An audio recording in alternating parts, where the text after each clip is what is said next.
सबसे पहले तो बच्चों, मेरे प्यारे प्यारे बच्चों, आप सभी का स्वागत है मेरी वीडियो में। और बच्चों, आप सभी मुझे बहुत सपोर्ट करते हो, वीडियो को लाइक करते हो, शेयर करते हो अपने सभी दोस्तों के साथ और कमेंट करवाते हो और सब्सक्राइब भी करवाते हो। इसके लिए तहे दिल से मेरी ओर से, मेरी टीम की ओर से आप सभी का शुक्रिया। दोस्तों, वीडियो को आगे बढ़ाने से पहले आपको एक बात बताना चाहता हूँ, वो ये, एक हमारी ना विनोद सिंगला फाउंडेशन है। अगर आप सभी उसको सपोर्ट करना चाहते हो तो कर सकते हो। सपोर्ट आप किस तरीके से कर सकते हो? आप लोग लाइक करते हो वीडियो को, उससे मुझे मोटिवेशन मिलता है। सपोर्ट आप किस तरीके से कर सकते हो? देखो, मैंने आप लोगों के लिए ना चैनल पे मोनेटाइजेशन ऑफ करा रखा है। इसका मतलब ये होता है कि आपको ना कोई परेशानी नहीं होगी वीडियो देखते समय। आपने काफ़ी चैनलों को देखा होगा, थोड़ी देर बाद ऐड आने लग जाती है, इससे आपका ध्यान बढ़ जाता है और इरिटेशन होती है। इसलिए मैं नहीं चाहता कि बच्चों को पढ़ाई में कोई इरिटेशन हो, इसलिए मैंने मोनेटाइजेशन परमानेंटली मैंने ऑफ करा रखा है। कब तक ऑफ है मुझे नहीं पता, लेकिन मैंने ये ऑफ करा रखा है।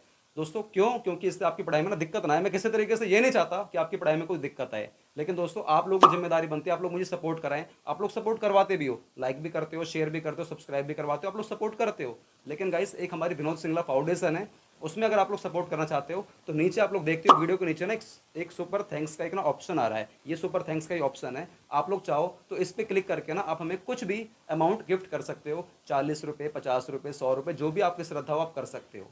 अब आपके मन में सवाल आएगा कि हम ये गिफ्ट क्यों करें?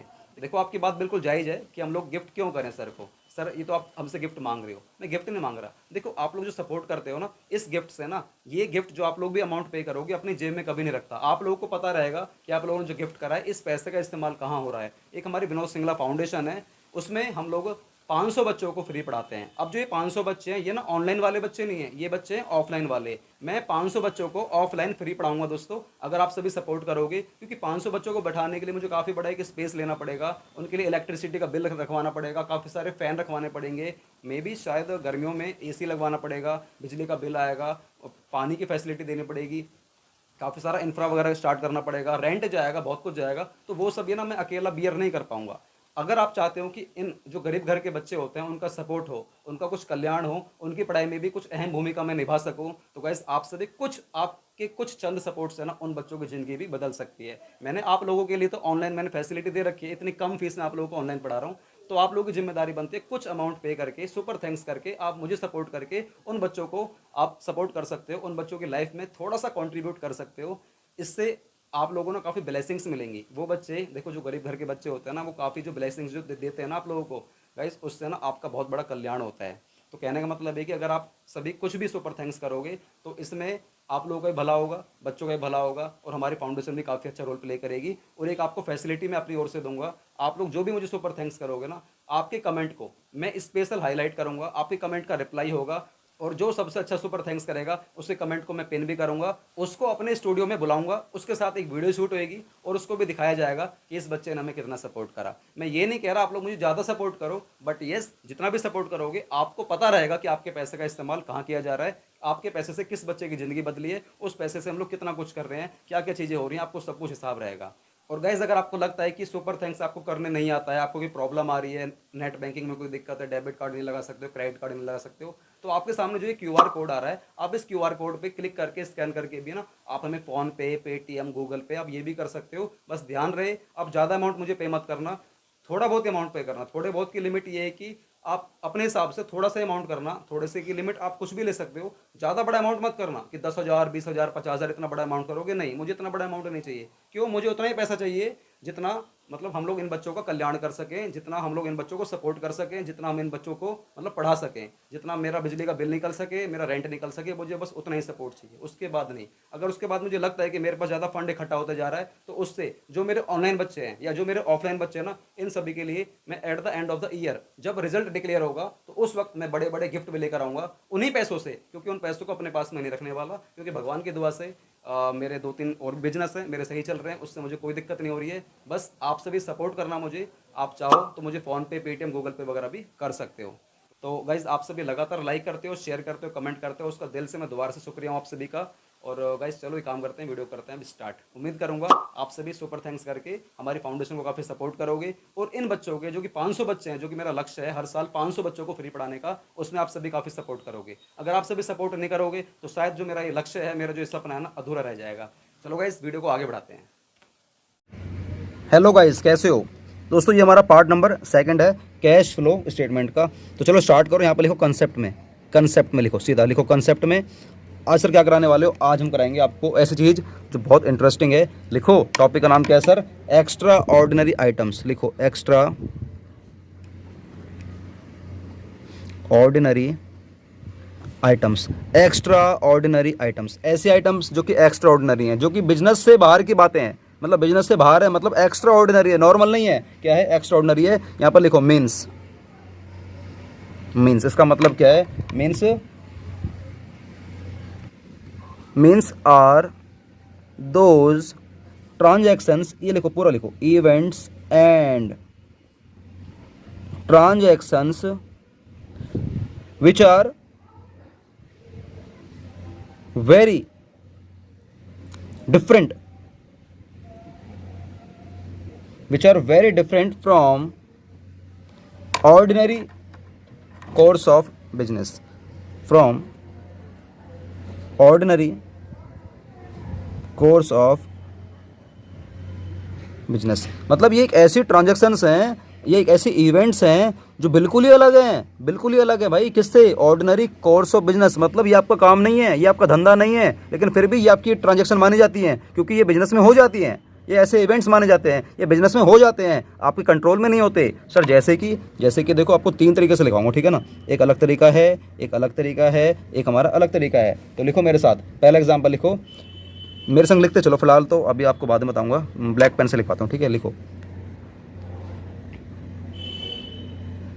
Preliminary expenses. जो मैं लिखवा रहा हूँ ना, इसके बाहर कुछ भी नहीं आएगा, इतना ही ले लेना। और ये जो लिखवा रहा हूँ ये इतना इंपॉर्टेंट है कि आपसे वाइवा में 1 नंबर में कभी भी कुछ भी पूछ सकते हैं, और पूछेगा ही पूछेगा, क्योंकि ये बहुत ही कम बच्चों को पता रहता है। इतने कम बच्चों को मैं क्या बताऊँ कि ये सिर्फ आप ही को पता रहेगा।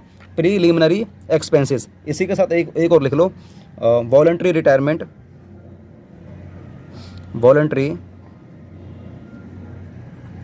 Retirement compensation, voluntary retirement compensation. पहला प्रीलिमिनरी एक्सपेंसेस, इसी में दूसरा लिख लो वॉलंटरी रिटायरमेंट कंपनसेशन, ठीक है? उसके बाद अगला पॉइंट लिखो, सेकंड पॉइंट लिखो, क्लेम रिसीव्ड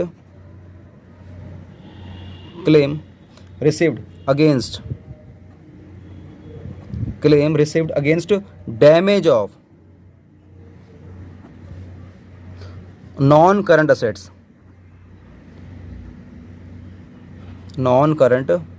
असेट्स, या आप कह सकते हो fixed assets, claim received against damage of non current assets या फिक्स्ड असेट्स, ठीक है ना? आप एग्जांपल में कुछ भी ले सकते हो। एग्जांपल में आप यहाँ पर लिख सकते हो, एग्जांपल में अर्थक्वेक,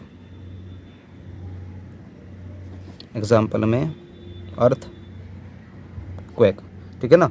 या थंडर वगैरह कुछ भी चीज़ें हो सकती है, आप ये सब चीज़ें लिख सकते हो, जिसके वजह से मतलब वो चीज़ें डैमेज हो गई, हमारी जो असेट्स है, नॉन करंट असेट्स हमारी डैमेज हो गई हैं, ठीक है? अगला लिखो, थर्ड पॉइंट लिखो, पेमेंट फॉर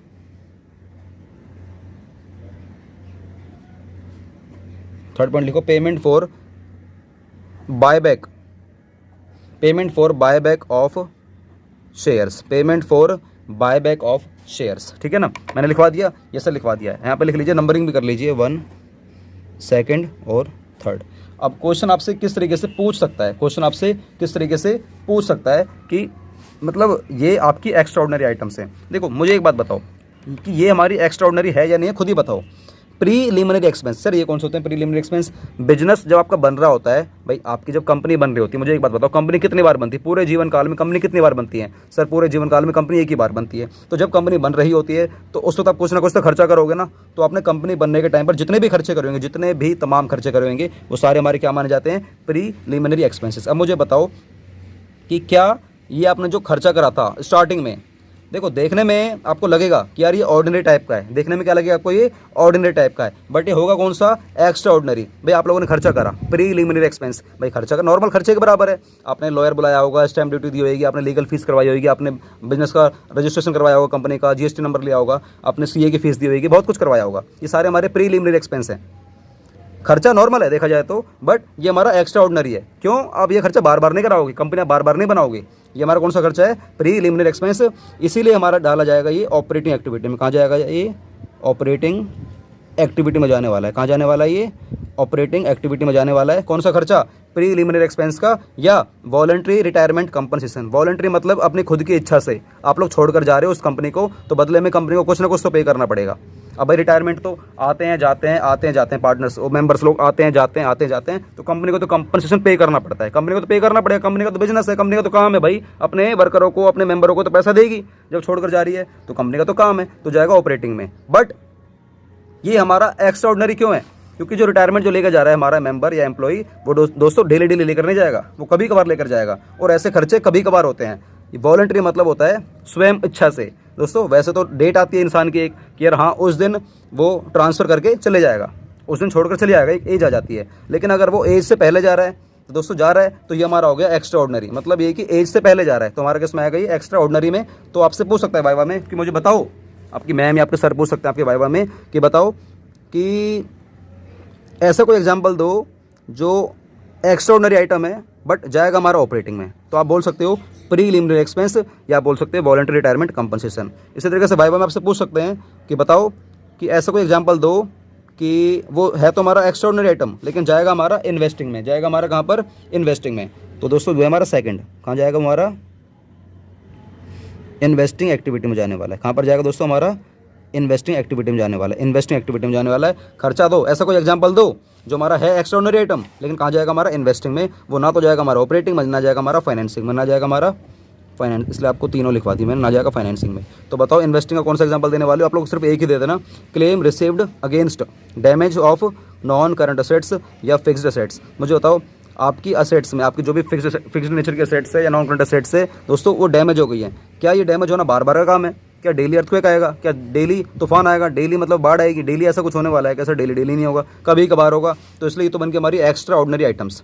दूसरा कि क्या ये ऐसी एक्टिविटी है जो आपकी इन्वेस्टिंग एक्टिविटी को अफेक्ट कर रही है? हाँ सर अफेक्ट कर रही है हमारी फिक्स्ड असेट्स को या हमारी नॉन करंट असेट्स को।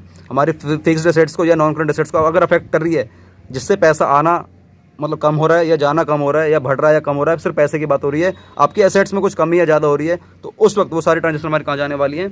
इन्वेस्टिंग एक्टिविटी में जाने वाली है। क्या बात समझ में आ रही है? यस सर बात समझ में आ रही है।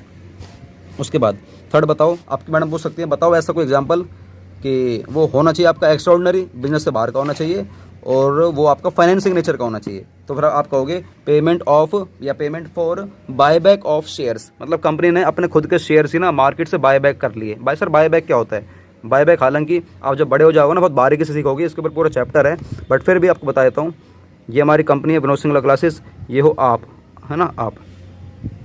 आपने कंपनी को दिया पैसा, मनी, कंपनी ने आपको दिया शेयर। एक समय ऐसा आ जाता है कभी कभार कि कंपनी को ना अपने शेयर्स को वापस मंगवाना पड़ता है, आप ही लोगों से पैसा वापस मंगवाना पड़ता है, फिर आपको कंपनी पैसा वापस कर देगी। मतलब आपने शेयर वापस कर दिए और कंपनी ने आपको पैसा वापस कर दिया। कभी कभार ऐसा हो जाता है कि कंपनी आपको पैसा दे रही है, कंपनी आपको पैसा दे रही है और आप इनको शेयर दे रहे हो, मतलब वापस बैक कर रहे हो, शेयर्स को बैक कर रहे हो, बाय बैक। कंपनी अपने शेयर बाय बैक कर रही है, मतलब दोबारा से खरीद रही है। तो दोस्तों ऐसी एक्टिविटी मुझे नहीं पता होती है नहीं होती है, बहुत कम होती है, ना के बराबर होती है दोस्तों। इसलिए एक तो हमारी एक्स्ट्रा ऑर्डिनरी। दूसरा अब कंपनी अपने शेयरों को वापस मंगवा रही है, शेयर्स को मंगवा रही है, तो शेयर्स हमारा किस में आता है? याद करो, शेयर्स हमारा किस में आता है? फाइनेंसिंग एक्टिविटी में जाने वाला है। शेयर्स हमारा कहाँ जाएगा? फाइनेंसिंग एक्टिविटी में। पार्ट नंबर 1 में कराया था आप लोगों को, यहाँ पर कराया था, ये देखो। ऑपरेटिंग में जाएंगे हमारी रिवेन्यू जनरेटिंग आइटम, इन्वेस्टिंग में जाएंगी असेट्स, वो भी कौन सी? फिक्स्ड या नॉन करंट इन्वेस्टमेंट, और फाइनेंसिंग में जाएंगे हमारी शेयर्स, चाहे इक्विटी के हो चाहे प्रेफरेंस के हो, या हमारी जाएगी लॉन्ग टर्म बोरोविंग। क्या बात समझ में आ रही है? ये सर बात समझ में आ रही है। इन बात को याद रखना कि 1 नंबर में वाइवा में बहुत इंपॉर्टेंट, वाइवा में 1 नंबर में 1 मार्क्स में ये बहुत इंपॉर्टेंट है। 1 मार्क्स में ये हमारा बहुत ज़्यादा इंपॉर्टेंट है और इससे आपकी वैल्यू चलेगी पता कि हाँ बच्चे में सच में दम है, बच्चे में सच में बहुत कुछ आता है, बच्चे में सच में बहुत कुछ आता है। अब इसी में थोड़ा सा आगे चलिए, यहाँ पर लिख लीजिए हमारी कंपनियाँ 2 टाइप की होती हैं। लिखो companies are of 2 types. Companies are of 2 types. Company हमारी 2 टाइप की होती हैं, एक होती है हमारी फाइनेंसिंग कंपनी, एक होती है हमारी नॉन फाइनेंसिंग कंपनी। एक होती है हमारी फाइनेंसिंग कंपनी, एक होती है हमारी non financing company. Non financing company एक होती है हमारी फाइनेंसिंग कंपनी, एक होती है हमारी non financing company. Financing company जिसका काम पैसे लेने का और पैसे देने का है, बस उसका कंपनी का काम ही है। अब जनरली ये ना बैंक होते हैं, बैंक कि वो पैसा लेगी और पैसा देगी, उनको काम बस ब्याज पर पैसा देने का, ब्याज पर पैसा लेने का होता है। अब फाइनेंसिंग कंपनी में जैसे कि आपका हो सकता है मुथूट यही दो एग्जाम्पल कॉमन है यार, यही हर जगह चलते हैं। मुथूट फाइनेंस होने को और भी काफ़ी सारे हो सकते हैं, या बजाज फाइनेंस,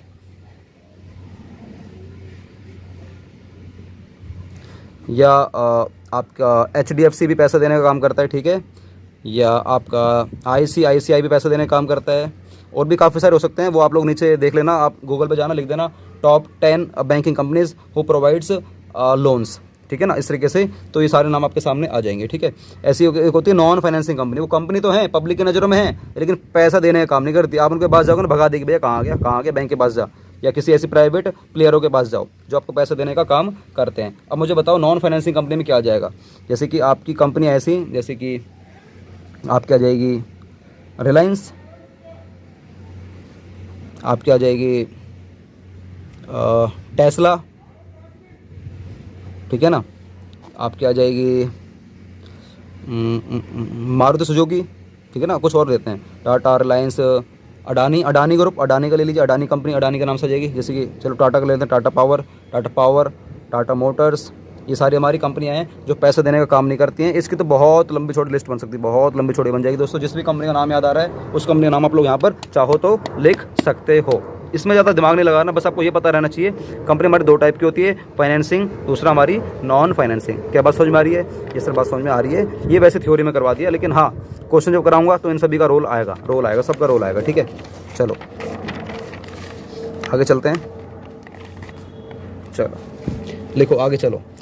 हम लोग जब क्वेश्चन करेंगे, पहले आपको मैं दिखाना चाहूँगा एक बार, यहाँ पर आपको दिखाना चाहूँगा, ये मैंने आपको करा दिया, ये भी करा दिया, थ्योरी बाद में कराऊंगा, ये हो गया, ठीक है, ये आपको करा चुका हूँ। यहाँ है हमारा main point, procedure of preparing cash flow statement, मतलब क्या प्रोसीजर है AS3 रिवाइज्ड के अनुसार कि क्या प्रोसीजर है कि हम किस तरीके से अपना कैश फ्लो स्टेटमेंट बनाते हैं। तो मैंने आपको बताया 3 एक्टिविटी होती है हमारी, बेसिकली हमारी 3 एक्टिविटी होती हैं। एक होती है हमारी ऑपरेटिंग, एक होती है हमारी इन्वेस्टिंग, एक होती है हमारी फाइनेंसिंग, और एक हमारा होता है कैश एंड कैश इक्विवेलेंट। मैंने आपको कैश समझा दिया है और एक आपको सिखा दिया मैंने कैश इक्विवेलेंट, ये आपको दोनों सिखा दिया है। अभी करना क्या है, आपको धीरे धीरे से आपको है समझना, ठीक है। उसके बाद अभी आपको करना क्या है, AS3 में हमारी 3 बातें आने वाली हैं। एक आएंगे आपकी ऑपरेटिंग, अब ऑपरेटिंग को पूरा समझना पड़ेगा। ऑपरेटिंग अंदर क्या क्या ऐसी आती है, main principal revenue generating items आपकी आने वाली हैं मेन। आप देखो ऐसी ये सारी वो आइटम है जो आपके ऐप की कहाँ जाने वाली है, ऑपरेटिंग में जाने वाली है। ये आपका डेली का काम माना जाता है, डेली का। फिर आपके आएंगे इन्वेस्टिंग, ठीक है, बहुत सारी आइटम आने वाली हैं। फिर आएंगे फाइनेंसिंग, बहुत सारी आने वाली हैं, ठीक है। उसके बाद आपका जो मेन अगर आपके पास आएगा तो वो आएगा ये format of cash flow statement. इसी के लिए तो हम लोग इंतजार कर रहे हैं कि फॉर्मेट कब आएगा और क्वेश्चन हम लोग कब करने वाले हैं। ये बहुत बड़ा फॉर्मेट है, पेज पलटूंगा देखना आपके तोते उड़ जाएंगे, इतना बड़ा फॉर्मेट है। देखो सर जूम आउट करो, फिर ये लो, यहाँ से लेकर ये इतना बड़ा फॉर्मेट आपको पूरा समझना पड़ेगा, डिट्टो वैसे समझना पड़ेगा। और लास्ट में आपके सामने यहाँ पर आएगा calculation of net profit before tax, calculation of net profit before tax. इसी को निकालना आप लोगों को आज सिखाऊंगा कि हमें किस तरीके से निकालते हैं calculation of net profit before tax. अगर मैं चाहूँ तो मैं आपको एक ही बार में करवा सकता हूँ कि आपका करंट ईयर जो प्रॉफिट होगा ना, उसमें आप लोग 3 आइटम ऐड कर देना, TDR, tax, dividend and reserve. 3 item add कर देना, लास्ट में कर देना रिफंड हमारा लेस हो जाएगा, हमारा निकल कर आ जाएगा refund, net profit before tax. बस हो गया खत्म, लो मैंने करा दिया। लेकिन ऐसे बात नहीं हुई, ऐसे बात थोड़ी ना बनेगी। अब आपको बीच में फंसा देगा, फिर आप कैसे करोगे, बताओ कैसे करोगे। इसलिए इस वाली क्लास को ना बस इसी पर हम लोग निकालने वाले हैं कि हम लोग NPBT कैसे निकालते हैं। बस आपको मैं मोटा बता देता हूँ कि करंट ईयर के प्रॉफिट में हम लोग TDR को ऐड कर देते हैं, टैक्स को, डिविडेंड को, रिजर्व को, और लेस कर देते हैं कोई रिफंड हुआ तो हमारा क्या निकल कर जाएगा, NPBT। इसी के लिए ही हम लोग आज की क्लास देने वाले हैं, क्योंकि आपकी जब क्वेश्चन की शुरुआत होगी ना, शुरुआत कहाँ गया ये, अभी तो पहले भी है। आपकी क्वेश्चन की शुरुआत सबसे पहले यहीं से होती है, NPBT से। आपको सबसे पहले आपको यहाँ पर एक अमाउंट लिखना होता है, जिसके लिए हमारा नोट नंबर 1 बनता है, नोट नंबर 1। फिर आप उस नोट नंबर 1 को इस तरीके से बनाते हो। अब आपको सिखाता हूँ कि हम किस तरीके से बनाएंगे और इसका मतलब क्या होता है, NPBT का मतलब क्या होता है एग्जैक्टली। और नीचे एक नोट लिखा हुआ है कि amounts in brackets denote negative items, that is amounts that are to be deducted. हमें डिडक्ट करना है। आपको कैश फ्लो स्टेटमेंट में जब भी आपको कोई अमाउंट लिखना है, कैश फ्लो स्टेटमेंट में आपको जब भी कोई अमाउंट लिखना है दोस्तों, वो आपको लिखना है ब्रैकेट में, ठीक है। सर ब्रैकेट में लिखना मतलब क्या होता है, इसका मतलब ये होता है अगर आपको कोई अमाउंट दिखाना है नेगेटिव में, जैसे कि 400 रुपये, तो 400 से दिखा दिया। आपको दिखाना 400 नेगेटिव में, मतलब माइनस वाला दिखाना है। तो आप माइनस में ऐसे नहीं करोगे, इस तरीके से -400 इस तरीके से नहीं कर सकते आप लोग। आपको करना पड़ेगा ब्रैकेट में 400। क्या करना पड़ेगा? ब्रैकेट में 400 करना पड़ेगा। ब्रैकेट मतलब क्या होता है? नेगेटिव। ब्रैकेट मतलब दोस्तों क्या होता है हमारा? नेगेटिव। क्या बात समझ में आ रही है? सर बात समझ में आ रही है। अब आप एक फॉर्मेट से समझो कि एनपीबीटी का मतलब क्या होता है और हमें इतनी बड़ी मुशक्क़त क्यों करनी पड़ती है, हमें इतनी बड़ी मुशक्क़त क्यों करनी पड़ती है। ठीक है, पहले आप लोग मेरे संग कुछ बातें लिख लो ताकि आपको समझ में आ जाएगा कि हम लोगों ने ये सब क्यों लिखा है। आपको दिमाग नहीं लगाना है, ठीक है ना, बस लिखवाऊंगा, फटाफट से लिखते चलना है। लिखो profits for the year. Profits for the year, ये हमारा नोट नंबर 1 बन रहा है। नोट नंबर उसमें हमारा 1 बन रहा है। नोट नंबर हमारा 1 बन रहा है। लिखो प्रॉफिट्स फॉर द ईयर। यहाँ पर आपका अमाउंट आ जाएगा, लेकिन ब्रैकेट में लिखाना पड़ेगा क्लोजिंग माइनस ओपनिंग। लिखो क्लोजिंग माइनस में ओपनिंग। ठीक है ना, ये हमारा हो गया। उसके बाद आपको इसमें ऐड करना है। लिखो transfer to reserve. Transfer to reserves, वो भी आपका क्या होना चाहिए? क्लोजिंग माइनस में ओपनिंग होना चाहिए। ये आपका जाएगा अमाउंट। ठीक है ना, उसके बाद आपको ऐड करना है डिविडेंड, TDR, मतलब टी से हमारा हो गया टी, ट्रांसफर डिविडेंड रिजर्व। लिखो लिखो डिविडेंड। लिखो डिविडेंड। डिविडेंड भी हमारा कौन सा होना चाहिए? इसके अंदर 2 होते हैं, एक आपको मिलेगा इंटरिम, एक आपको मिलेगा फाइनल। इंटरिम, एक आपको मिलेगा फाइनल। अब इंटरिम क्या होता है, फाइनल क्या होता है, आपको पता होना चाहिए। इंटरिम तो आपको मिल जाएगा क्वेश्चन में एडजस्टमेंट्स में। कहाँ मिलेगा आपको? ये एडजस्टमेंट्स में, क्वेश्चन आपको देखने को मिलेगा एडजस्टमेंट्स में। ठीक है ना, एक होता है हमारा फाइनल। फाइनल में हमारा कौन सा होता है? Proposed dividend. कौन सा होता है हमारा दोस्तों? ये प्रपोज्ड डिविडेंड हमारा कौन सा होगा दोस्तों? ये प्रपोज्ड डिविडेंड। वो भी कौन से साल का? ये होगा हमारा PY का। सर PY मतलब प्रीवियस ईयर का होगा। सर ब्रैकेट में को दिखाया नेगेटिव में, नेगेटिव ने वैसे दिखा दिया, प्रीवियस ईयर का हमारा होगा। उसके बाद आपको ऐड करना है। लिखो टैक्स हो गया, नहीं टैक्स नहीं होगा। लिखो प्रोविजन फॉर टैक्स। लिखो provision for tax made during the year. ठीक है ना, ये भी लिख दिया, ये भी लिख दिया, आप लोगों ने सब लिख दिया। यस, अभी और लिखो, ऐड कर देंगे हम लोग उसमें extra ordinary expenses. Extra ordinary expenses आपको ये भी ऐड करने हैं। अब ये सब ऐड करने के बाद आपको लिखने हैं लेस वाले आइटम। ये दिखाऊंगा ब्लू पेन से। जैसे मैं लिखा है एक्स्ट्रा ऑर्डिनरी एक्सपेंस, यहाँ पे लिखो एक्स्ट्रा ऑर्डिनरी इनकम्स। फ़ायदा वैसे भी माइनस कर देते हैं ना, खर्चा ऐड करते हैं, ऐड मतलब प्लस कर दूंगा और फ़ायदा मतलब माइनस। एक्स्ट्रा ऑर्डिनरी इनकम्स, ये आपको लेस करके दिखाने ब्रैकेट में। लिखो और अभी अगर कोई आपको क्वेश्चन मिलेगा, वैसे होता नहीं जनरली, लेकिन फिर भी अगर मिल गया, रिफंड ऑफ टैक्स, तो आपको ये भी लेस करना पड़ेगा। हुआ तो, इफ़ एनी, अगर क्वेश्चन में हुआ तो करना, अदरवाइज नहीं करना। तो आपको दोस्तों क्या निकल कर आ जाएगा? ये NPBT, net profit before tax. क्या बात समझ में आ रही है? ये सब बात समझ में आ रही है। ये आपका आंसर पॉजिटिव में भी हो सकता है, ये आंसर आपका नेगेटिव में भी हो सकता है, मतलब प्रॉफिट भी हो सकता है, ये आपका लॉस भी हो सकता है। ठीक है ना, ये आपको दोनों फॉर्म में किसी में भी हो सकता है। इस बात को याद रखोगे? ये सर हम इस बात को याद रखने वाले हैं। तो बस अब मैंने क्या लिखवाया, आपको इस बात पर बिल्कुल भी दिमाग नहीं लगाना, इतनी सारी बातें लिखवा दी हैं। सर ये क्या लिखवाई है? ये वही तो है, अरे कौन है ये? वही तो है ये जिसको आपने बुलाया था। सर किसको बुलाया था? नोट नंबर 1 में आपने बुलाया था। ये कहाँ गया ब्लू पेन, रेड पेन, ये रहा। प्रॉफिट्स फॉर द ईयर, आपने ये सब चीज़ इतनी मुशक्क़त करी, किस चीज़ के लिए करी है? NPBT निकालने के लिए, मतलब नेट प्रॉफिट बिफोर टैक्स निकालने के लिए हम लोगों ने इतनी बड़ी मुशक्क़त करी है। क्या बात समझ में आ रही है? सर बात समझ में आ गई। अब तुम्हें करना क्या है, एक पेज पे लटना है फटाफट से। मेरा तो पेज भर गया इसलिए पेज मैंने पलटा, ठीक है ना। आप लोग देख लेना पेज है या नहीं है, क्योंकि एक पेज में पूरा लेने वाला हूँ, पूरा एक पेज लेने वाला हूँ, पूरा का पूरा मैं दोस्तों अभी एक पेज लेने वाला हूँ, ठीक है। तो यहाँ पर लिखो आप लोग मेरे साथ, ब्लू पेन ले लेते हैं। हमारे को मान के चलो हमारा प्रॉफिट एंड लॉस अकाउंट आपको गिवन है, ठीक है ना। आपको क्या गिवन है दोस्तों? प्रॉफिट एंड लॉस अकाउंट आपको ये गिवन है। आपको क्या गिवन है? Profit and loss account given है। और मैं मान के चलता हूँ आप लोगों को यहाँ पर प्रॉफिट एंड लॉस अकाउंट में मान के चलते हैं आपका ट्रेडिंग अकाउंट से निकल जाता है ग्रॉस प्रॉफिट। तो पहले हम लोग लिखते हैं यहाँ पर बाय ग्रॉस प्रॉफिट, जो कि हमारा 10,000 रुपये का, ऐसा मान के चल लेते हैं, ठीक है। और P&L अकाउंट में कुछ खर्चे लिख देते हैं, जैसे कि हम लोगों ने लिख दिया टू सैलरी 1,000, टू हम लोगों ने डाल दिया इलेक्ट्रिसिटी एक्सपेंस 1,000, मान दिया हम लोगों ने सेलिंग एंड डिस्ट्रीब्यूशन एक्सपेंस हमने डाल दिया 2,000। ऐसा कुछ खर्चा वगैरह डाल दिया हम लोगों ने। तो 10,000 में से हमारे 4,000 गए, हमारे बचे दोस्तों, ये बचे 6,000।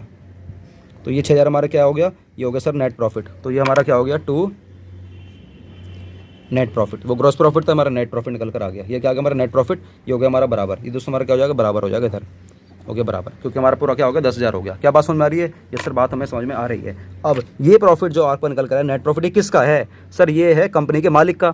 अब मालिक में भी भैया कुछ हमें बाहर को पैसा देना होगा, मालिक में कितने सारे मेंबर्स हैं, शेयर होल्डर्स लोग, इनको पैसा बांटना पड़ेगा, गवर्नमेंट बैठी है टैक्स देना पड़ेगा, कुछ पैसा हमें बचा के रखना पड़ेगा ताकि फ्यूचर में कोई दिक्कत ना आ जाए, कुछ पैसा ऐसा भी बचाना पड़ेगा कि फ्यूचर में मतलब एक्स्ट्रा ऑर्डिनरी टाइप का कुछ खर्चा ना हो जाए। तो अब इस 6,000 को ना बांटूंगा मैं, अब इसको बांटूंगा। तो जब बांटूंगा तो पहले इसको यहाँ लेकर आओ, पहले इसको यहाँ लेकर आओ। तो बाय नेट प्रॉफिट पहले 6,000 को यहाँ लेकर आओ, इसको बांटना चाहता हूँ, इसको बांटना चाहता हूँ। अब इसको मैं किस तरीके से बांटूंगा आपको ये पता होना चाहिए। तो जब मैं 6,000 को बांट रहा हूँ ना, बांटने से पहले, बांटने से तुरंत पहले जैसे ही बांट रहा हूँ, टैक्स आपको देना पड़ जाएगा, आपको टैक्स देना पड़ जाएगा। गवर्नमेंट बीच में आ जाएगी, गवर्नमेंट कहेगी भैया ऐसे कैसे बांट रहा है, तूने प्रॉफिट कमाया है, इस पर टैक्स भर। तो गवर्नमेंट को बोल रहा हूँ, गवर्नमेंट तू बता कितना टैक्स चाहती है। अब वो गवर्नमेंट खुद की प्रोविजन वगैरह कुछ के, उसके खुद के रूल्स वगैरह होंगे, इनकम टैक्स एक्ट 1961 के हिसाब से उसके खुद के रूल्स वगैरह होंगे। तो मैं बनाऊंगा यहाँ पर एक प्रोविज़न फॉर टैक्स, गवर्नमेंट के नाम का बनाऊंगा कि बता गवर्नमेंट तेरे को कितने रुपये चाहिए। तो गवर्नमेंट कह रही है मेरे को दे दे बस मात्र 500 रुपये, बस मुझे ज़्यादा नहीं चाहिए, बाकी तू अपना पेट भर ले और लोगों का पेट भर। हमने बोला कोई दिक्कत नहीं। तो 6,000 में से 500 रुपये ले गया, रह गया हमारे 5500 रुपये। अब मुझे बताओ ये 5500 रुपये किसके हैं? अब ये 5500 रुपये किसके हैं सर? जो ये 5500 रुपये हैं सर, ये हम लोगों के हैं, मतलब ये ओनर्स लोगों के हैं। ये किसके पैसे हैं? ये हमारे ओनर्स मतलब मालिकों का पैसा है ये। तो चलो इसको बांटूंगा मैं बाद में, तो पहले इसको यहाँ लेकर आओ, इसको पहले पैसे में को यहाँ लेकर आओ। ये जो ओनर्स का पैसा है, जो मालिकों का पैसा है, पहले इस 5500 रुपये को यहाँ लेकर आओ। क्या बात समझ में आ रही है? इस तरह बात समझ में आ रही है। 10,000 रुपये में पहले मैंने अपने खुद के खर्चे निकाल दिए, तो नेट प्रॉफिट बचा। जब मैं इसको बांटने जा रहा था तो गवर्नमेंट बीच में आके टैक्स के नाम कर मैंने टैक्स दे दिया। फिर जो पैसा बचा, अब ये पैसा अपने मैं मालिक, अपने ये मालिक के पैसे से बांटेगा, मालिक इस वाले पैसे को बांटेगा किस किस के बीच में? अपने मेंबर्स के बीच में। कुछ पैसा बचा के रखेगा रिजर्व के नाम का, और बस ऐसी चीज़ें होती रहेंगी। अब कंपनी जब उस पैसे को बांट ली होगी तो कुछ पैसा बचा के रख लेगा भविष्य के लिए, भविष्य के लिए कुछ पैसा बचा के रख लेगा, मतलब कि कुछ रिजर्व कि कुछ पैसा बचा के रख लेगा। तो 5500 में से मान लो 300 बचा के रख लिए, 300 बचा के रख लिए, और कुछ पैसा लोगों में बांट देगा डिविडेंड का। कि कुछ लोग भैया वो भी, हमें उनका भी ध्यान रखना पड़ेगा ना, डिविडेंड लोगों का, जिन लोगों के हमारे शेयर होल्डर्स उनको पैसा देना पड़ेगा, डिविडेंड के तौर पे देना पड़ेगा, तो उनका भी ध्यान रखना पड़ेगा। 5500 में से कुछ मैंने बचा के रख लिया कि फ्यूचर में कोई दिक्कत ना आ जाए मुझे, और कुछ बाहर वालों का भी ख्याल रखना पड़ेगा जिन्होंने मेरी कंपनी में पैसा इन्वेस्ट कर रखा है। तो मैंने उनको बांट दिया 5500 में से, मान लो मैंने बांट दिया 1200 का, बांट दिया डिविडेंड, मैंने 1200 का बांट दिया, ठीक है, 1200 मैंने पैसा डिविडेंड का बांट दिया। अब मुझे बताओ 5500 में से मैंने खुद का पैसे बचा के रख लिया, और 1200 का मैंने बाहर वालों को बांट दिया। अब कुल मिला के कितने बचे? 5500 में से हमारे 1500 गए, हमारे बचे 4000 रुपये। कितने बचे हमारे? 4000 किसके नाम के बचे? प्रॉफिट के नाम के बचे। किसके नाम के बचे? प्रॉफिट के नाम के बचे 4000 रुपये। ये हमारा बराबर हो गया सर, हमारा बराबर हो गया। अब थोड़ा सा आगे आओ, इस 4000 को थोड़ा सा और लेकर आओ। अभी समझ में, अभी तो बेटा अभी तो शुरुआत ही हुई है हमारे अकाउंट्स, देखते जाओ। अभी कैश फ्लो स्टेटमेंट दोस्तों, पहली बात तो आप ये लिख लेना, बहुत सिंपल चैप्टर है, चिंता नहीं करनी, बहुत सिंपल चैप्टर है। अब क्या होगा बताओ? मैंने गवर्नमेंट को भी दे दिया, 5500 बचा, मैंने खुद के लिए बचा के भी रख लिया, मैंने शेयर होल्डर को भी खुश कर दिया। अभी भी प्रॉफिट बच रहा है, 4000 बच रहा है। अब क्या करूँ? 4000 का मैं करूँगा क्या करूँ इसका? सर कुछ और भविष्य में कुछ ऐसी बातें भी हो सकती हैं जो सर जिसके ऊपर हमें कंट्रोल नहीं है। हमें पता है कि 300 रुपये खर्चा हमने जो बनाया ना रिजर्व का, ये तो सर हमारा होता ही है नॉर्मल। सर आपने ना कुछ वैसा खर्चा नहीं डाला जो हमारा ऐसा टाइप का, जो कि थोड़ा एबनॉर्मल टाइप का, एबनॉर्मल मतलब एक्स्ट्रा ऑर्डिनरी है। मान के चलो हमारे बिजनेस में चोरी हो गई, और चोरी से हमारा कुछ खर्चा हो गया, हमारे पास 4000 प्रॉफिट बच रहा था, इस 4000 में से मैंने कुछ और निकाल दिया, लॉस बाय थेफ्ट के नाम के या लॉस बाय फायर के नाम के। मैंने मेरा खर्चा हो गया मान लो 2000 रुपये का। मेरा कितना खर्चा हो गया दोस्तों? हमारा 2000 रुपये के, मतलब चोरी हो गई या आग लग गई या कुछ भी हो सकता है। अब इस 2000 का अगर मैंने इंश्योरेंस करवा रखा होगा तो मुझे इंश्योरेंस कंपनी वाला पैसे दे देगी, तो फिर फ़ायदा हो जाएगा, तो क्रेडिट कर दूंगा। देखो बाय इंश्योरेंस क्लेम रिसीव्ड, मुझे कुछ इंश्योरेंस से पैसा मिल जाएगा। और इंश्योरेंस कंपनी कभी भी आपको पूरा पैसा देती नहीं है। 2000 का अगर आपका लॉस हुआ है तो कंपनी कभी भी आपको 2000 रुपये नहीं देगी, कुछ कम देगी, 70%, 80%, 85% इतना पैसा देती है। पूरा पैसा कभी कंपनी नहीं देगी, वरना तो बर्बाद हो जाएगी ना। तो मान के चलते हैं उसमें दे देंगे 1500 रुपये आपको पे कर देंगे। कितना दे देंगे आपको? 1500 रुपये। ठीक है, अब बताओ 4000 में 2000 का लॉस हो गया तो रह गया हमारे 2000, और 2000 1500 आपको और मिल गए, तो कितना हो गए हमारे? 3500। कितना हो गए दोस्तों हमारे? ये 3500 रुपये हमारे हो गए। क्या बात समझ में आ रही है? ये सर बात समझ में आ रही है। तो अल्टीमेटली घूम फिर कर अगर देखा जाए तो यहाँ पर हमारा डिफरेंस आएगा निकल कर 3500 रुपये। क्या निकल कर आएगा? 3500 रुपये। ये हमारा 3500 क्या बताओ? ये हमारा बराबर हो गया। 3500 हमारा क्या बचा? यही तो है जिसके लिए हम लोगों ने मुशक्कत करी है, नेट प्रॉफिट। ये है लेकिन after tax, net profit after tax हमारा आ गया 3500 रुपये। नेट प्रॉफिट आफ्टर टैक्स आपको गिवन नहीं होता, आपको बताऊंगा। पहले आप ये समझो कि ये लॉस बाय थेफ्ट या फायर क्या है, और हमारा इंश्योरेंस कंपनी जो पैसा आपको रिसीव्ड हुआ है, आपको जो पैसा मिला इंश्योरेंस वालों से, ये क्या है, ये हमारा पता है क्या होता है, कहाँ गया रेड पेन, ये रहा, ये हमारा क्या है, ये है हमारा एक्स्ट्रा ऑर्डिनरी। ये सारी आइटम कौन सी हमारी, एक्स्ट्रा ऑर्डिनरी, और ये वाली सारी आइटम कौन सी हमारी, एक्स्ट्रा ऑर्डिनरी है। कि भैया आग लग गई, चोरी लगी, कभी कभार तो होगा, इंश्योरेंस कंपनी तभी पैसा देगी जब ऐसा कुछ होगा, तो ये भी हमारी एक्स्ट्रा ऑर्डिनरी है। लेकिन ये तो हमारी इनकम है और ये हमारा एक्सपेंस है, तो यहाँ पर लिखो ये है हमारी एक्स्ट्रा ऑर्डिनरी इनकम और ये है हमारा एक्स्ट्रा ऑर्डिनरी एक्सपेंस, ये हमारा एक्स्ट्रा ऑर्डिनरी एक्सपेंस। क्या बात समझ में आ रही है, ये सर बात समझ में आ रही है। अब देखो क्वेश्चन में ना याद रखना, आपको हमेशा ये वाला अमाउंट गिवन रहेगा, हमेशा नेट प्रॉफिट आफ्टर टैक्स या ड्यूरिंग द ईयर, आपको ना ये वाला अमाउंट गिवन रहता है 3500 वाला। अब आपको पहुंचना कहाँ पर होता है, इधर कहाँ पहुंचना होगा दोस्तों आप लोगों को, इधर नेट प्रॉफिट बिफोर टैक्स, ये हमारा NPBT, ये क्या है हमारा NPBT। और हम लोगों को जो यहाँ पर अमाउंट लिखना होता है ना, हम लोगों ने जो मुशक्क़त करी है, इतनी ज़्यादा मेहनत करी है ना, सिर्फ हम लोगों ने किसके लिए करी है, NPBT के लिए करी है, इसके लिए करिए, किसके लिए करिए हम लोगों ने इतनी सारी मेहनत, NPBT के लिए। अब मुझे बताओ ये वाला अमाउंट कैसे निकल कर आएगा, ये वाला 6000 कैसे निकल कर आएगा।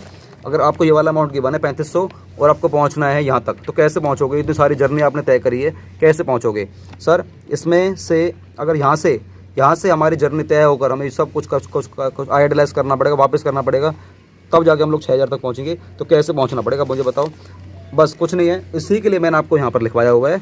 ये देखो अब जितना भी आपका प्रॉफिट्स गिवन होगा, जितना भी आपको प्रॉफिट गिवन होगा, मतलब ये वाला जितना भी, मतलब जैसे 3500 गिवन है ना, तो यहाँ पर कितना भी गिवन हो सकता है, वो क्वेश्चन में देख लेना इधर, ठीक है। और अगर आपको 2 साल की इन्फॉर्मेशन गिवन है तो आप कुछ नहीं करोगे, closing year minus opening year कर देना, आपका अमाउंट निकल कर आ जाएगा। उसमें आपको करना क्या है, आपको भाई देखो, अगर मैं यहाँ से भी निकाल के दिखाऊँ तो मैं क्या करूँगा, इस 3500 में इसको ऐड कर दूंगा, इसको ऐड कर दूंगा, इसको ऐड कर दूंगा, इसको ऐड कर दूंगा, इसको ऐड कर दूंगा, ठीक है ना। मतलब इनको छोड़ दूंगा, जो वैसे अमाउंट है जो ट्रांसफर कर रहे हैं ना इधर से उधर, इनको छोड़ दूंगा, इनको छोड़ दूंगा, इसको छोड़ दूंगा, इसको छोड़ दूंगा, इसको छोड़ दूंगा, ठीक है बस, और इसको छोड़ दूंगा। तो बस इतने आइटम को ऐड कर दूंगा इस 3500 में, इसको ऐड कर दूंगा, इसको ऐड कर दूंगा, इसको ऐड कर दूंगा, इसको ऐड कर दूंगा, और इसको लेस कर दूंगा, इसको लेस कर दूंगा। तो बस मैंने वही तो करा, और क्या करा मैंने, ये तो करा बस फॉर्मूले में।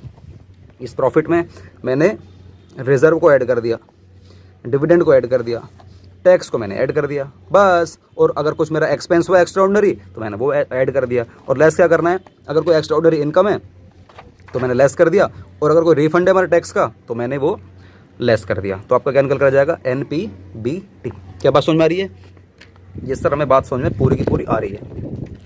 तो यहाँ पर एक ना आप ऊपर यहाँ पर एक नोट लिख लीजिए, जो मैंने आपको ये करवाया है, ये क्या करवाया है, ये लिखवाया क्या है, तो ये आपका है net profit before tax and extra ordinary items. यहाँ पे आप ऐसे लिख लीजिए, कैलकुलेशन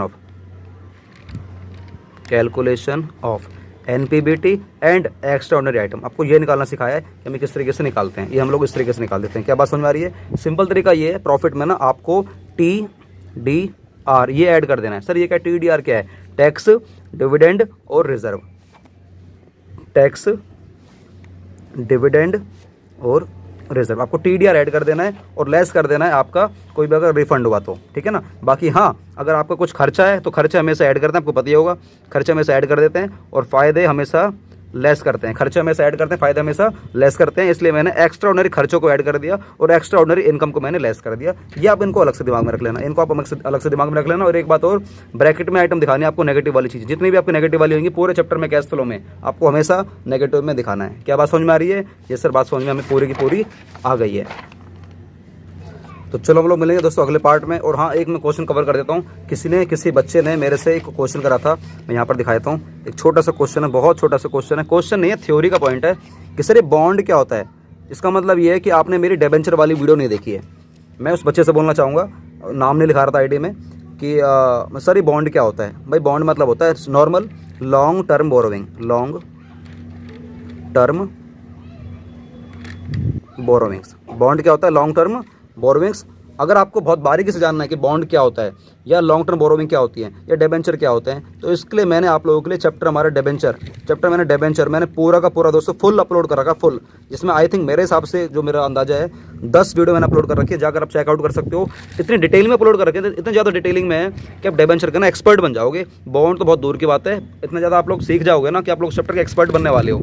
और एक छोटी सी बात और करवाता हूँ, आप लोग फटाफट से मेरे नंबर को सेव कर लो, 8447704343, 8447704343। इस नंबर को सेव कर दो, मुझे व्हाट्सएप पर हाई करके भेज दो दोस्तों, फटाफट से व्हाट्सएप पर हाई करके भेज दो। 1000 बच्चों को दोस्तों फ्री पढ़ा रहा हूँ, और जो बच्चे इस किस्मत को अपनाना चाहते हैं तो जल्दी से मुझे व्हाट्सएप पर हाई करके भेज दो, आपको मैं ग्रुप में ऐड कर दूंगा। उस ग्रुप में आपको बढ़िया बढ़िया प्यारे प्यारे नोट्स आपको मिलते हैं, लिंक्स मिलते हैं, क्वेश्चंस मिलते हैं, इंपॉर्टेंट क्वेश्चन की लिस्ट मिलती है, और बहुत सारे आपको इंपॉर्टेंट अनाउंसमेंट्स मिलती हैं। हमारे फ्री वाला, बिल्कुल फ्री है, कोई पैसे नहीं यार, कोई पैसे नहीं, बिल्कुल फ्री है, जल्दी से आ जाओ। और अगर आप लोग चाहते हो हमारे कोर्स में आना, तो कोर्स में आना का जो अमाउंट है दोस्तों बहुत सिंपल मैंने रखा हुआ है, मात्र 11th क्लास वाले बच्चों के लिए और 12th क्लास वाले बच्चों के लिए 999 रुपये, 999 रुपये आपको पे करने हैं। आप लोग हमारे कोर्स में ऐड हो जाओगे। कोर्स में ऐड होना दोस्तों बहुत सिंपल है, कुछ नहीं करना। आपको अमाउंट पे करने के बाद, जैसे आप लोग अमाउंट पे कर दोगे, आप लोग मेरे नंबर पे फ़ोनपे, व्हाट्सएप, मतलब फ़ोनपे, पेटीएम, गूगल पे, आप तीनों में से कुछ भी कर सकते हो, और आप लोग मुझे ये वाला अमाउंट पे कर देना है। अगर आप लोग 11th क्लास में हो तो ये पे कर दो, 12th में हो तो ये पे कर दो, ठीक है। और आप लोग मुझे उसका स्क्रीनशॉट सेंड कर देना, जिससे कि मैं वेरीफाई कर पाऊंगा कि हाँ आपने मुझे पेमेंट कर दिए। आप लोग हमारे कोर्स में ऐड हो जाओगे। मैं आपको प्रॉपर ऑनलाइन क्लास दूंगा, जूम एप्लीकेशन के थ्रू। कब तक के लिए सर? 31 मार्च, जो भी आपका ईयर होगा एंड, वहाँ तक आपको क्लास मिलेगी। क्लास हमारी 6 महीने की होती है, और डिपेंड करेगा कि आपने इसमें एनरोलमेंट कब करवाया है। आपको सारी अगर डिटेल्स जाननी और अच्छे तरीके से, तो इस नंबर पे कॉल करके भी पूछ सकते हो। मिलते हैं नई वीडियो के साथ। वंदे मातरम, जय हिंद। तो बच्चों, अगर आप इसी तरीके से घर बैठे बैठे अगर आप लोग अपनी पढ़ाई करना चाहते हो ऑनलाइन, घर बैठे बैठे, तो आप लोग हमारे साथ जुड़ सकते हो। आप लोगों को कुछ नहीं करना, सिंपल आपके सामने जो स्क्रीन पे नंबर आ रहा है, आप इस नंबर पे कॉल कर सकते हो। हमारी टीम से पूछ सकते हो कि आप हमारे साथ किस तरीके से जुड़ सकते हो। हम लोग क्लास 11th और क्लास 12th दोनों बच्चों को पढ़ाएंगे अलग अलग बैच में, और हमारे पास 3 सब्जेक्ट हैं, accountancy, business studies and economics. आपको तीनों में से जो भी पढ़ना है आप वो पढ़ सकते हो। हमारे साथ अपनी कॉमर्स की जर्नी को काफ़ी आगे लेकर जा सकते हो, और अपनी अकाउंटेंसी को, अपने बिजनेस स्टडीज को और इकोनॉमिक्स को काफ़ी अच्छे स्केल पे उसको मजबूत कर सकते हो, जिससे कि आने वाले टाइम में अगर आप लोग सीए, सीएस या सीए में, या कोई भी प्रोफेशनल डिग्री, या कोई भी आप डिग्री करना चाहते हो, कोई भी अगर आप ग्रेजुएशन वगैरह, पीजी वगैरह कुछ भी करना चाहते हो, उसमें आपको ये वाली जो पढ़ाई है हम लोग जो कराएंगे आपको एडवांस लेवल की विद कंसेप्ट, आपको जो भी हम लोग पढ़ाने वाले हैं ये आपको हेल्प करेगा आपकी आगे वाली आने वाली जर्नी में। तो गाइस, आपको सोचना किस बात का है, इस नंबर पे फटाफट से कॉल करिए और पूछिए कि हम किस तरीके से आपके साथ जुड़ सकते हैं, और किस तरीके से आप अपनी जर्नी को काफ़ी आगे लेकर जा सकते हो। तो जल्दी से आप लोग इस दिए गए नंबर पे कॉल करिए और टीम से पूछिए किस तरह की क्या फीस है। हम लोगों ने आपके लिए फीस बहुत ही कम रखी हुई है, इतनी कम कि कोई भी बच्चा पढ़ पाएगा, पूरे भारत का कोई भी बच्चा पढ़ पाएगा, और अपने अकाउंट्स की जर्नी को, अपनी कॉमर्स की जर्नी को काफ़ी आगे लेकर जा पाएगा। क्योंकि ऐसा अक्सर देखा गया है कि कई बच्चे पढ़ना तो चाहते हैं लेकिन पढ़ नहीं पाते पैसों की वजह से। इसलिए मैंने फीस इतनी कम रखी हुई है कि हर बच्चा पढ़ पाएगा। बस आपको एक स्टेप लेना है, वो ये कि आपको इस दिए गए नंबर पर ना कॉल करनी है, या इस दिए गए नंबर पर आपको व्हाट्सएप पर मैसेज करना है। अगर आप कॉल नहीं कर सकते तो व्हाट्सएप पर मैसेज कर सकते हो और अपनी इंक्वायरी को ले सकते हो। तो मिलते हैं, या तो हम यूट्यूब की वीडियो के संग मिलेंगे, या हम लोग मिलेंगे अपने कोर्स के साथ ऑनलाइन। वंदे मातरम, जय हिंद।